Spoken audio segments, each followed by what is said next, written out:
Negara Indonesia dinyatakan merdeka pada tanggal 17 Agustus 1945 yang ditandai dengan pembacaan proklamasi Republik Indonesia oleh Soekarno-Hatta, Presiden pertama Republik Indonesia. Untuk mencapai kemerdekaan, perjuangan rakyat Indonesia tidaklah mudah. Upaya yang dilakukan untuk mempertahankan kemerdekaan dilakukan melalui perjuangan fisik dan diplomasi. Setelah mencapai kemerdekaan, Indonesia diuji oleh kedatangannya bangsa Belanda dan para sekutu di Indonesia. Negara Indonesia kembali diserang dan rakyat Indonesia harus tetap mempertahankan negara yang baru ini. Oleh karena itu, sejumlah perjuangan fisik dilakukan oleh rakyat Indonesia berupaya untuk mempertahankan negara ini. Beberapa perjuangan fisik tersebut adalah Pertempuran Surabaya, Pertempuran Ambarawa, Pertempuran Medan Area, Bandung Lautan Api, Serangan Umum 1 Maret 1949, dan Puputan Margarana. Oh gitu. Olive, tahu nggak sih apa berita sejarah yang pertempuran Surabaya yang robek bendera Belanda itu loh? Iya, Olive mah tahu yang kalau itu. Hah, kamu tahu cerita fullnya? Iya. Ceritain dong, aku kepo. Nih, aku ceritain ya. Pertempuran Surabaya berawal dari pasukan sekutu yang diboncengi pasukan Belanda pada akhir Oktober 1945. Itu dipimpin oleh Malabi dan diterima baik oleh Surabaya. Namun, pada tanggal 26 Oktober 1945, pasukan sekutu menyerang penjara Kalisosok dan membebaskan tentara Belanda. Bahkan, pasukan sekutu memerintahkan Surabaya untuk menyerahkan senjata mereka. Rakyat Surabaya lantas melakukan serangan umum terhadap mereka. Setelah sempat tenang, terjadi insiden, yakni saat Malabi tewas tertembak. Sekutu menuduh pembunuhnya adalah para laskar pejuang dan menuntut agar mereka menyerah paling lambat tanggal 10 November 1945. Bung Tomo menolak ultimatum sekutu dan memberikan semangat perlawanan terhadap sekutu melalui siaran radio. Bismillahirrahmanirrahim. Merdeka! Saudara-saudara rakyat jelata di seluruh Indonesia, terutama saudara-saudara penduduk kota Surabaya. Dan untuk kita saudara-saudara, lebih baik kita hancur lebur daripada tidak merdeka. Semboyan kita tetap merdeka atau mati. Semua arek-arek Surabaya ikut serta dalam pertempuran Surabaya. Oke, jadi ini part aku bakal ngejelasin tentang pertempuran Medan Area. Pertempuran Medan Area itu apaan sih, Git?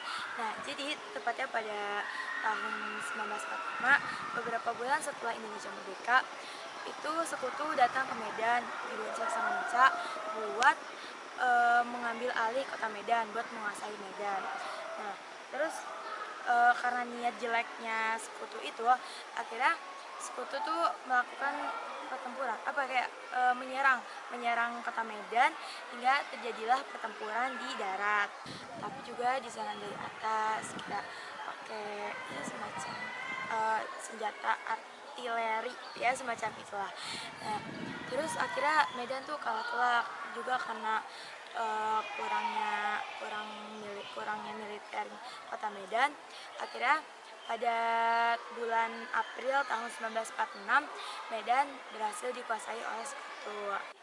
Tapi apakah perjuangan rakyat Medan cuma sampai segitu? Enggak, perjuangan rakyat Medan itu tetap berlanjut. Jadi rakyat Medan tuh sadar nih kalau wah, kita tuh udah dijajah lagi nih sama sekutu. Kita tuh udah wilayah kita tuh udah dikuasai nih sama sekutu. Akhirnya pada bulan tahun 1946 dibentuklah Komando Resimen Laskar Rakyat Medan Area untuk melanjutkan perjuangan rakyat Medan. Pertempuran Ambarawa. Pertempuran di Ambarawa terjadi pada tanggal 20 November 1945 sampai dengan 15 Desember 1945 yang bermula dari tindakan sekutu yang mempersenjatai para tawanan Jepang di penjara Ambarawa dan Magelang. Para tentara keamanan rakyat atau TKR yang dipimpin oleh Kolonel Sudirman menyerang pasukan sekutu dan berhasil merebut Ambarawa pada tanggal 15 Desember 1945. Pada saat itu, pasukan Belanda yang berkekuatan lebih besar menguasai Ambarawa dan membangun benteng di sekitar kota. Mereka berusaha merebut kembali kendali atas wilayah Jawa Tengah yang telah dikuasai oleh pemerintah Indonesia yang baru dibentuk. Namun pemberontakan pun pecah di kalangan rakyat Indonesia, masyarakat setempat, dan pejuang kemerdekaan penggerak untuk melawan pasukan Belanda. Salah satu tokoh penting dalam pertempuran ini adalah Letnan Kolonel Sudirman, seorang pemimpin militer yang kemudian menjadi Panglima Besar Tentara Nasional Indonesia. Pertempuran Ambarawa berlangsung selama beberapa hari dengan saling serang dan bertahan. Pasukan Indonesia berhasil mempertahankan posisi mereka dan melancarkan serangan balik yang memaksa pasukan Belanda untuk mundur. Murah atau ngaruh sih? Murah. I Gusti Ngurah Rai yang pada saat itu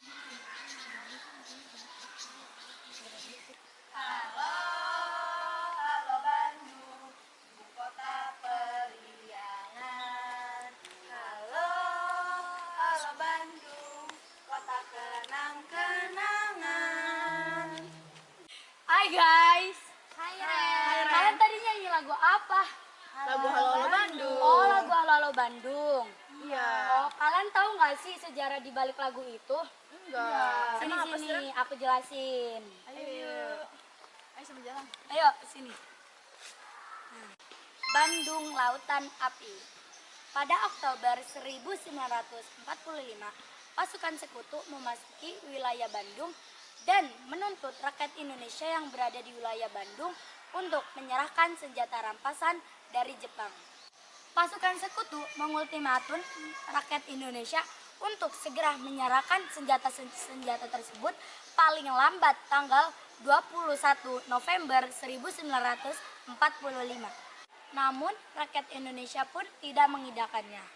Nah, pasukan sekutu kembali mengeluarkan ultimatum pada tanggal 23 Maret 1946.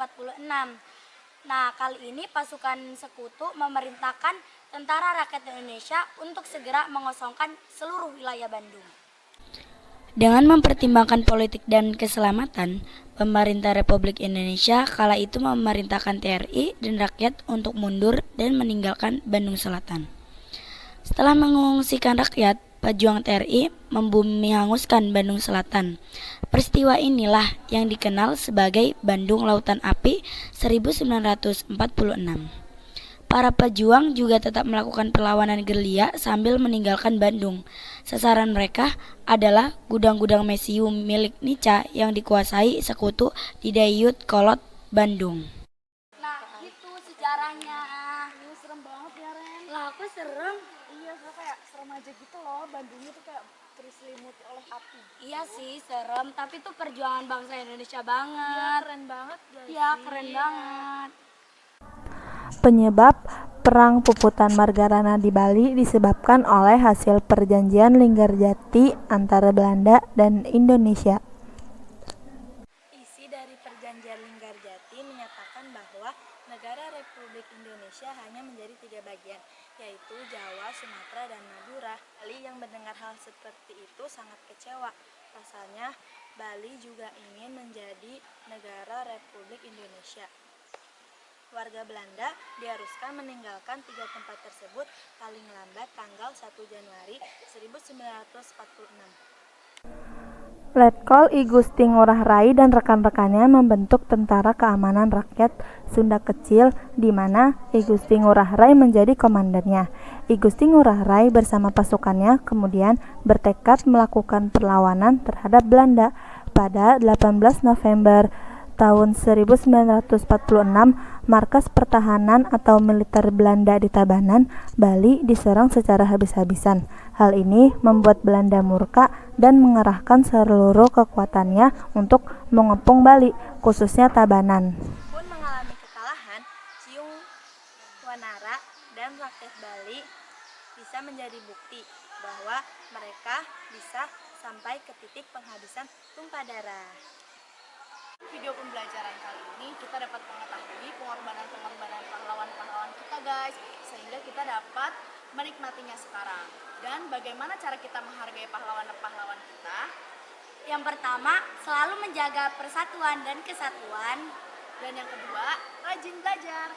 Yang ketiga, membantu satu sama lain. Keempat, lebih mementingkan kepentingan bersama daripada kepentingan pribadi. Dan yang terakhir, tidak boleh termakan moral. Semoga video ini bermanfaat ya untuk kalian semua. Dadah. Dah, ayo balik.